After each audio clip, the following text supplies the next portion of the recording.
તમને ખબર જ છે કે ગઈકાલે આપણે વાત કરી 1 મે 1960 ગુજરાત આપણું જે રાજ્ય છે એનો સ્થાપનાનો દિવસ હતો. તો આ ગુજરાત રાજ્યને આપણે એમ જોવા જઈએ તો ગુજરાત રાજ્ય અને મહારાષ્ટ્ર બંને એક જ રાજ્ય તો એને આપણે અલગ કરવા માટે ઘણા બધા આંદોલનો થયા હતા. તો એ આંદોલનો કરવા માટે ઇન્દુલાલ યાજ્ઞિક, રવિશંકર મહારાજ આ બધા મહાનુભાવોએ ખૂબ જ અથાગ પ્રયત્નો કર્યા. હવે ગુજરાત રાજ્ય અને મહારાષ્ટ્ર રાજ્યને અલગ કરવાનું કેમ કામ પડ્યું હશે ખબર છે તમને?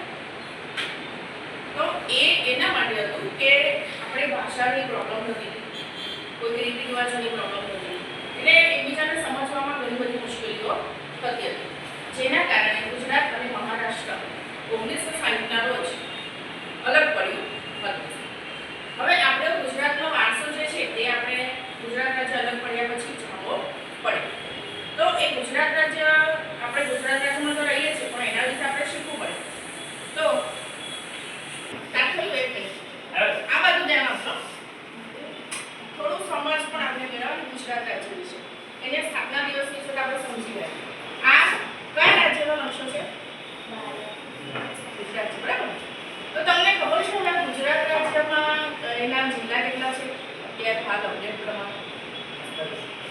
હા, ઉભા થઈને બોલશો થોડીક. ઉભા થઈને બોલો, કેટલા છે? હવે ભાવિકા એવું કે છે કે 28 છે, તો એમને બરાબર હજી ખબર જ નથી.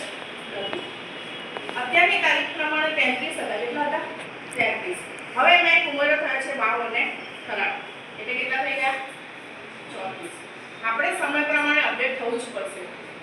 પછી સ્કૂલની વાત હોય, વર્ગખંડની વાત હોય, આપણે પોતાની વાત હોય, આપણે ક્યાં છે આપણને ખબર હોવી જોઈએ. આપણે જમાનાની સાથે ચાલવાનું છે. આપણું ગુજરાત રાજ્ય વિકસિત થઈ રહ્યું છે, વિકાસશીલ થઈ રહ્યું છે, બરાબર? તો આપણે પણ એવી હરણ પર બોલવું પડે કે નહીં કે ત્યાં જ રહેવાનું આપણે, બરાબર? તો આ ગુજરાત રાજ્યમાં આપણે જોઈ શકીએ છીએ કે હવે 34 જિલ્લા બી થઈ ગયા છે. એની વિકાસ યાત્રા આગળ ને આગળ વધી રહી છે. ગુજરાત રાજ્યમાં તમને શું એવું કંઈ જાણવા મળ્યું કે કંઈક નવું થઈ રહ્યું છે? તો કહેશો મને? રોજની જે ઘટનાઓ છે એમાં કંઈક તો જોયું હશે ને તમે કે રોજની જિંદગી છે જ આપણી, સવારે ઉઠવાનું એવું બધું તો છે જ. કંઈક નવું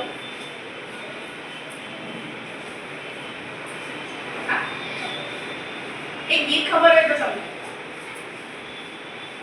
જય સોમનાથ જય દ્વારકેશ જય ગુરુ વિશ્વનાથ, સ્વરણ અક્ષરે લખશે કવિઓ ગાથા ગુજરાત, આગળવંતી ગુજરાત.